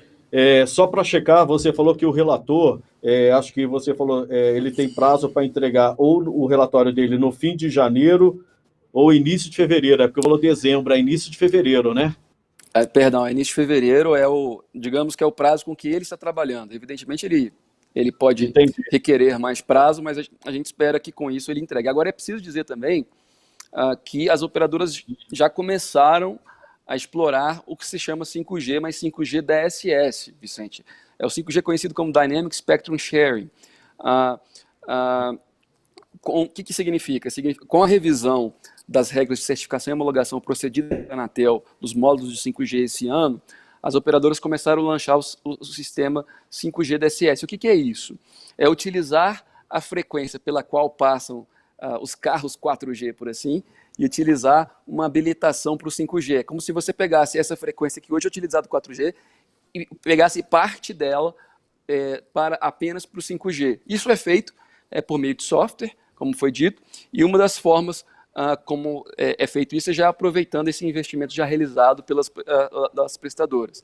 Isso quer dizer que o sistema ele depende da infraestrutura lógica do core das redes 4G, dentro do que é previsto do ponto de vista técnico no Release 15 do 3GPP, que é a padronização internacional dessas redes. Portanto, em algumas praças, lógico, de maneira ainda mais delimitada, o 5G do Brasil já começou. Contudo, é preciso esclarecer que vários terminais, quando eu falo terminais celulares 5G, ainda são extremamente caros. A questão da tributação é uma questão também que o Igor conhece bem, a discussão, que precisa também ser observada, extrapola o âmbito da Anatel nesse caso, mas que também vai precisar ser endereçada nessa discussão. Entendi. Muito obrigado. Ô, Igor, a gente tem um problema, sabe, que para instalação de torres, essa torre do 5G ela vai ser muito pequenininha e ela pega uma área menor, né? Então precisa-se de muitas torres, e a gente enfrentou ao longo do Brasil muitas legislações municipais que dificultavam a instalação de torres de transmissão. Como é que você vê essa questão? Você acha que o país está preparado para realmente implantar o 5G em termos de legislação e de tudo? Sim, Vicente, eu acho que são as antenas, na verdade, né? As antenas de 5G. Do ponto de vista da produção, essas antenas, elas têm plena capacidade de ser produzida no país, de serem produzidas no país, e elas, salvo o melhor juízo, o Wilson ou mesmo o Leonardo pensarem diferente, me avisem, né? Se transformarão em commodities, né? É uma questão mesmo de produção em larga escala dessas antenas, né? O Leonardo chegou a comentar aqui, eu acho que tem duas mudanças regulatórias importantes acontecendo no país. Primeiro é a lei de antenas, né, que talvez o Leonardo possa nos falar, né, das alterações que já estão sendo tentadas, até para solucionar esses problemas a que ele fez referência, que em larga medida, né, ele mencionou, acho que São Paulo, né, que as operadoras não conseguiam fazer mais nada, em alguns estados, inclusive, eu tive problemas com ações da BDI também, por não conseguir utilizar postes e outras coisas mais, e nesse sentido eu acho que nós temos um caminho ainda a percorrer, talvez até bom ouvir o Leonardo se a lei de antenas resolve esse problema. Por outro lado, o governo já trabalhou, isso já foi aprovado, se eu não me engano, no Congresso, a desoneração de IoT, que também era um grande problema que dificulta a entrada de 5G, porque os dispositivos de conexão das coisas, se o 5G é conexão de coisas, né, de dispositivos e não de pessoas, né, a desoneração do IoT, ele é fundamental para, vou usar um termo que não é bem isso que eu quero dizer, mas para popularizar, para viabilizar a tecnologia. Então, se eu juntar IoT, a desoneração de IoT, mudança na lei de antenas, a resolução dos problemas de TVRO que o Leonardo fez referência, e outras medidas regulatórias que estão sendo tomadas para preparar o caminho para o 5G, eu diria que nós temos tudo, né, até talvez meados do próximo ano, para dar um boom e o país sim estará preparado. Essa é a minha visão. Ok, obrigado. O Wilson, tem uma pergunta aqui do Marcos Nascimento Alvarez para você. Como é falar de 5G no Brasil com uma nova tecnologia, se na Europa a Nokia já estuda a entrada do 6G?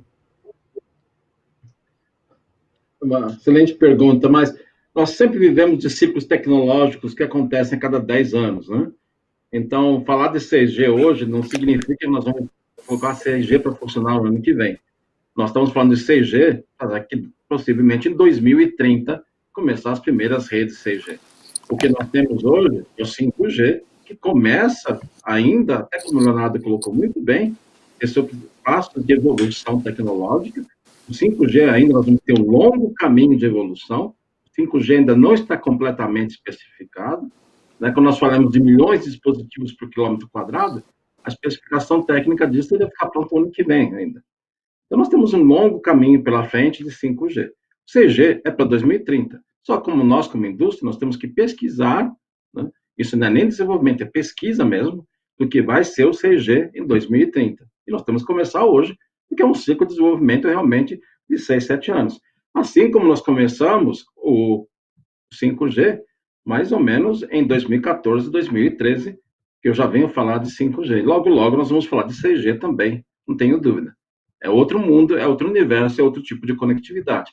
Mas hoje, o que nós implementamos no mundo é 5G. Ok, muito obrigado. Ô, Leonardo, tem a pergunta aqui da Fernanda Rodrigues Cunha para você. Ó. O governo federal prepara um leilão para exploração comercial da tecnologia 5G. Mas além desta modalidade, que operadoras ofereçam pacotes a usuários, a Anatel prepara a possibilidade de empresas utilizarem redes privadas para diversas finalidades. Como seria isso? Obrigado, Vicente. Primeiro eu queria até pedir desculpas aí, porque eu estava tendo um problema com a bateria do celular, tive que trocar aqui até o celular. Espero que você Entendo esteja me ouvindo bem. perfeitamente, porque isso acontece comigo. Estamos ouvindo Tá bem. ótimo. Muito obrigado. Obrigado. Bom, primeiro, importante dizer que essas redes, que têm sido conhecidas como redes privativas, né, que são, como eu falei, aquelas redes de telecomunicações muito conhecidas para fins de sensoriamento, monitoração, automação. O próprio Wilson mencionou, por exemplo, uma mineração. Pegue como exemplo uma Vale, por exemplo, que tem interesse, já esteve conosco, em ter redes privativas. As redes privativas por quê? Porque quando a Vale explicou, assim, em resumo, eu entendi que quando você começa a explorar uma mina, você tem que aguardar um período de 6 meses para aquele gás tóxico, né, poder sair, para depois você enviar os operadores e etc.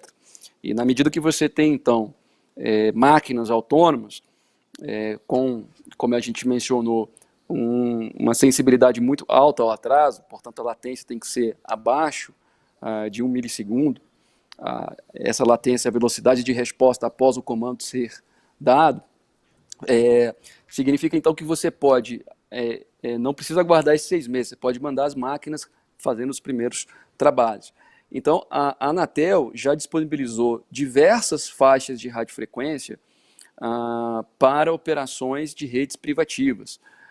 Existem faixas baixas, como faixa de 250 MHz, onde nós temos fazendas de cana-de-açúcar no Brasil, aqui. Nós temos faixas intermediárias, como a faixa de 1,5 GHz, 1.500 MHz. Nós recentemente decidimos sobre uma discussão envolvendo a banda L. E nós temos também a discussão sobre, inclusive nessa faixa de 3,5, um bloco com preferência para essas aplicações privativas. Portanto, esse acordo de cooperação que o Igor mencionou, ele tem como finalidade principal o desenvolvimento também de projetos piloto para experimentação e validação dessas faixas de radiofrequência, das larguras de faixa de radiofrequência destinadas e também os requisitos e demais KPIs, que nós chamamos de Key Performance Indicators, para aplicações do 5G em ambientes selecionados.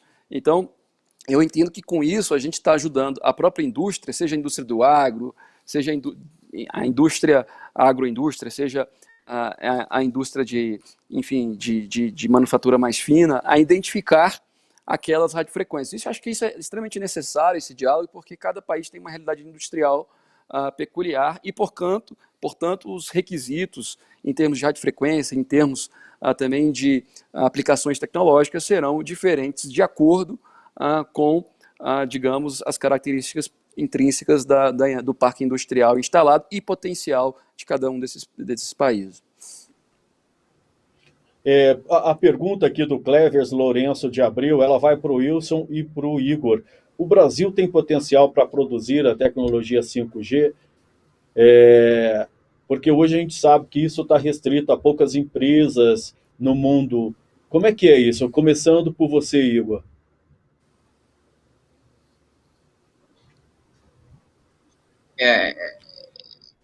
Eu diria, Vicente, que bom, a tecnologia está posta, na verdade, eu acho que são as soluções, as coisas que vêm depois da tecnologia 5G em si.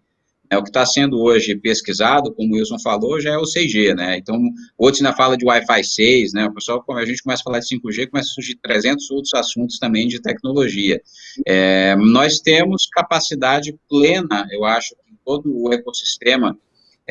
Aliás, hoje eu estou em Petrolina, então você vem em Petrolina, né, no sertão pernambucano, e você já vê vários, não só pescadores, como empresas nascentes de base tecnológica falando sobre 5G e aplicações de 5G. Então você vê o potencial que isso tem, mas não necessariamente a tecnologia em si, eu acho que nas soluções que dela advém. Não sei se o Wilson concorda comigo. Wilson. Não, Igor, perfeitamente. Em termos de produzir os equipamentos, né, nós produzimos isso no Brasil hoje, né? Os equipamentos que nós fornecemos hoje para as redes 4G, por mudança de software, eles funcionam com 5G. O que nós precisamos produzir agora no Brasil são os equipamentos com as frequências novas que vão vir para frente. Então, hoje no Brasil, só para vocês terem uma ideia de dimensão, nós temos 12 mil torres, ou 12 mil estações de rádio base, como nós chamamos, que por mudança de software, elas podem operar entre 4G e 5G tranquilamente. O que nós precisamos desenvolver, e aí está a grande oportunidade do 5G, é esse ecossistema de soluções e aplicações. Isso é novo. Aí é criatividade, aí é o crescimento. Né? A exemplo do que está sendo feito, né? Eu vou até citar, vou buscar um pouco disso, porque o que nós estamos fazendo aqui no Senai em São Paulo é um negócio revolucionário. Nós mostramos o que foi feito aqui no Senai em São Paulo para o nosso pessoal na Finlândia, e o pessoal ficou realmente estupefado, porque nós conseguimos pegar uma linha de produção, um robô que alimenta essa linha de produção desenvolvido aqui, alimenta essa linha de produção controlado por 5G, com realidade aumentada, realidade virtual, eu consigo reprogramar essa linha de produção com tablets em tempo real e fazer todo o fluxo de produção. É isso que nós estamos falando.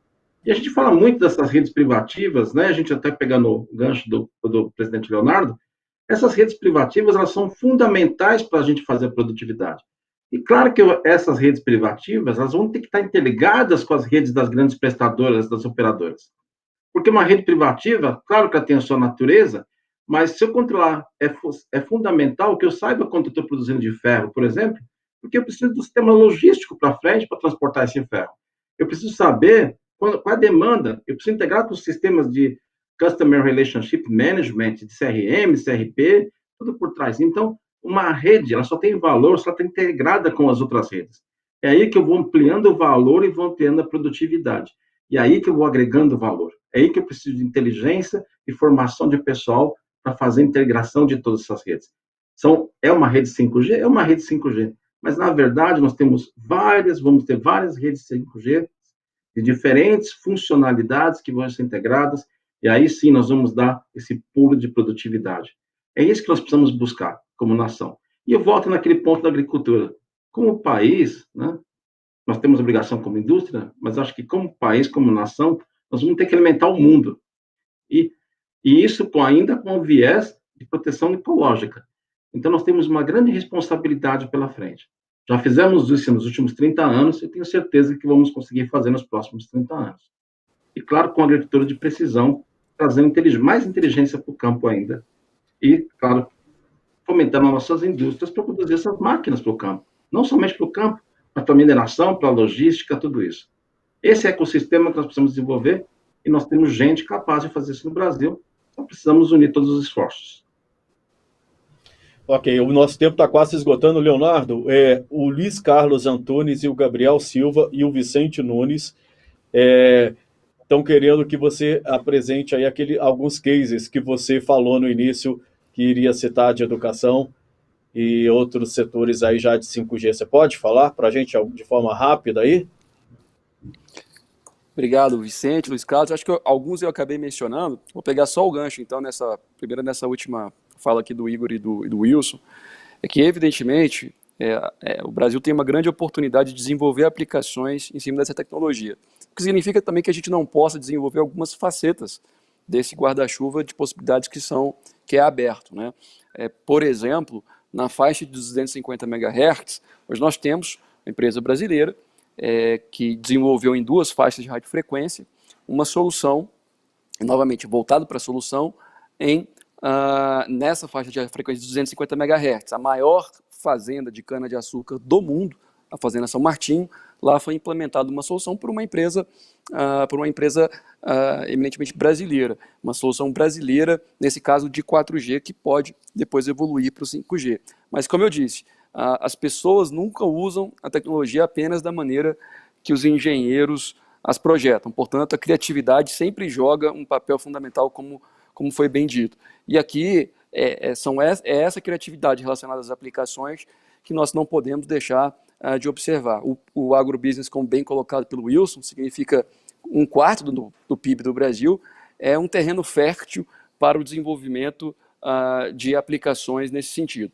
O que eu coloquei antes sobre essas aplicações, eu coloquei como exemplo, né, a questão da educação, por exemplo, quando você tem aquele primeiro pilar que eu falei, Vicente, sobre realidade aumentada e realidade virtual.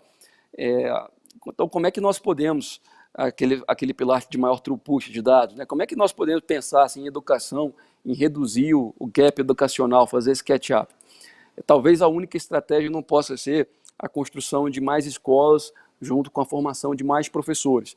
Talvez a gente vai reduzir uma década, demorar mais de década para reduzir esse gap. O 5G, ele permite que o aluno não apenas tenha uma aula excepcional remotamente, como a gente está vendo nessa pandemia em alguns aspectos, mas permite contar ainda com instrumentos de realidade mista, realidade virtual, para você, inclusive, internalizar o conhecimento que está sendo disponibilizado. Os melhores professores do Brasil podem estar disponibilizados em aulas em qualquer lugar do país, inclusive virtualmente. Então, isso, a tecnologia vai poder propiciar, de forma que a gente vai poder equalizar mais as oportunidades entre os estudantes no Brasil. Falei também daquela questão da educação profissionalizante, com o exemplo daquele tomógrafo sendo assistido remotamente pelo especialista em São Paulo, aquele que está lá dando manutenção, um tomógrafo em Quari. Falei um pouco já falei um pouco de segurança, saúde. O Brasil tem 1,8 médico para cada 100 mil habitantes, Vicente. A Itália tem 3,9. A Alemanha tem 4,1. O que significa andar 1 ponto, sair de 1,8 para 2,8 e ainda assim está bem aquém da Itália com 3,9. A gente precisa de 200 mil médicos adicionalmente. Então, tudo mais constante, nós vamos levar 10 anos para subir 1 ponto, ou seja, para alcançar 2,8 médicos por 100 mil habitantes. Ou seja, se no Brasil formam entre 20 e 25 mil médicos por ano, se nenhum médico aposentar ou mudar de profissão, em 10 anos a gente alcança esse patamar. Então, esse desafio também não reside apenas no número de médicos, também na sua distribuição de especialidades num país continental. Então, uma das formas da gente atacar esse problema, inclusive na parte da prevenção, como bem colocado pelo Wilson em alguns dos seus exemplos também, é justamente com mais conectividade. E o 5G vai permitir em tempo real baixa latência, capacidade da imagem para fins de diagnóstico, parte de prevenção, assertividade no tratamento pode ser aprimorada a partir também do aprendizado da máquina. Então, nós podemos aproveitar, inclusive, melhor os próprios técnicos na área de saúde, com uma assistência remota dos médicos. Lógico, que vai precisar de marco legislativo, inclusive várias questões também vão entrar em questões éticas que precisam ser discutidas. Por exemplo, na hora que você tem um carro autônomo, né, e esse carro autônomo tem uma criança atravessando essa rua, como é que vai ser esse algoritmo, né, em termos de proteção entre a manobra que vai precisar ser repentinamente feita, considerando o passageiro e a segurança da criança que atravessou a rua de forma apressada e sem devidamente observar os sinais. Então, tudo isso são questões também que não alcançam apenas as possibilidades tecnológicas, mas também demandam uma reflexão, inclusive da sociedade, como nós, enquanto pessoas, enquanto instituições, vamos nos adaptar a essa nova realidade. Muito obrigado, Leonardo. Nosso tempo, finalmente, infelizmente, está se esgotando. A gente não conseguiu contato com o secretário, Vitor Menezes. Infelizmente, ele ficou de participar do nosso evento, mas ele já está convidado aí para o nosso próximo.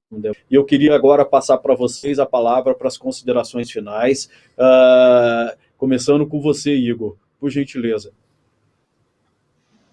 Vicente, muito obrigado pela sua moderação. Queria agradecer também a Nokia aqui, na pessoa do Wilson, e também ao Leonardo Euler, da Anatel. Dizer que eu tive a oportunidade aqui, e é bem verdade isso, de aprender um pouco mais com pessoas que têm se dedicado a isso há muito mais tempo do que eu. Eu acho que o 5G, apenas para concluir o meu pensamento, ele vem para encurtar os tempos e as distâncias, e ao encurtar os tempos e as distâncias, vai proporcionar essa reflexão a que o Leonardo acabou de fazer referência, de nós como sociedade, como é que nós vamos extrair o máximo possível para isso, né? Eu acho que o Leonardo bem mencionou agora, encurtar os tempos e as distâncias no sentido de que teremos capacidade de ter acesso médico, a infraestruturas e outras coisas mais. Isso tem um potencial imenso de mudar a maneira como nós nos organizamos em sociedade. Então, fica aqui a nós, eu acho que o aprendizado de um potencial imenso que isso pode trazer para o Brasil, esperando que saibamos extrair o máximo dessa tecnologia, Vicente. Obrigado a todos. Obrigado você, Igor. O Wilson, agora com você nas suas considerações finais, mas eu queria te pedir uma gentileza. Tem uma pergunta aqui do Cláudio Lima, e eu gostaria de ver se você pode responder a pergunta dele nas suas considerações. Quais áreas estariam em curso para um jovem se profissionalizar, trabalhar a proveito dessa questão econômica aí do 5G? E uma pessoa de meia idade, como ela deve se fazer para se recolocar nesse mundo novo? Vicente, obrigado pela pergunta, extremamente... Eu acho que na parte do pessoal de meia idade, os cursos de formação que existem hoje no mercado, no Senai, são excelentes, eles se aplicam a qualquer idade, estão abertos, né? Então, e a própria Nokia, no portal da Nokia, existem cursos de certificação de formação que são aplicáveis a todo mundo. E para quem está começando, o básico mesmo, né? A gente analisa a parte de inteligência artificial, programação e software. Esses são os elementos que a gente sempre vê como básicos nessa evolução. Voltando um pouco com a consideração final, os grandes mercados que a gente abordou lá, os 3 grandes mercados, as operadoras estabelecidas, as prestadoras de pequeno porte e o setor privado. A Nokia hoje é líder de redes privativas no Brasil, em conjunto com as operadoras. Então, hoje nós fornecemos redes para diversas aplicações no Brasil, desde o sistema de água até mineração, em conjunto com as operadoras estabelecidas. E os desafios que nós temos, e na parte do desafio, acho que um grande ponto que eu gostaria de voltar é o Open RAN, que nós estamos empurrando no Brasil, trazendo, queremos liderar esse setor de Open RAN no Brasil, que até, em princípio, pode parecer contra nossos princípios, que nós somos os grandes fornecedores de Open RAN, mas nós acreditamos que tendo mais players nesse mercado, mais fornecedores, abrindo essa arquitetura, nós vamos possibilitar a entrada de novos entrantes, novos fornecedores, e até desenvolvimentos locais focados nas necessidades locais, com parcerias que nós estamos estabelecendo. Nós acreditamos piamente nisso, e é um fator que nós vamos trazer para frente. Então, nós acreditamos nesse ecossistema, através dos nossos parceiros, na formação de pessoal, e isso que nós imaginamos que vai trazer esse ganho de produtividade de 1,2 trilhão de dólares para o Brasil nos próximos 15 anos. Essa é a nossa crença. E para isso nós trabalhamos. Eu queria aproveitar, explorar você mais um minutinho, Wilson, da pergunta aqui do Raul Gonçalves. Os dispositivos que tem hoje a tecnologia 4G automaticamente receberão a tecnologia 5G ou precisarão ser substituídos? Infelizmente, grande parte dos telefones, dos smartphones 4G, eles não possibilitam a migração para o 5G. Vai ter que passar pela troca do dispositivo. E para o 6G também, tá? Já estou adiantando. Já está adiantando, né? Muito obrigado. Leonardo, querido, agora você, suas considerações finais, por gentileza. Obrigado, Vicente. Muito brevemente, queria agradecer ao convite, ao Correio, queria agradecer ao presidente da BDI, Igor Calvé, parabenizar pelo trabalho que ele vem fazendo e liderando à frente da Agência Brasileira de Desenvolvimento Industrial, o Wilson, aqui representando não apenas a Nokia, mas parte do setor da indústria elétrica e eletrônica, com contribuições muito assertivas também. Como reflexão final, eu colocaria que as soluções digitais, elas têm sido muito impulsionadas, né, à medida que nessa crise, e essa crise é reveladora disso, os mais diversos desafios têm sido endereçados a partir da pandemia da Covid-19. Né? Acho que o confinamento tem ensinado que custos de transação podem ser significativamente reduzidos, ganhos de produtividade podem ser logrados a partir de um uso mais intensivo e mais inteligente de mecanismos digitais.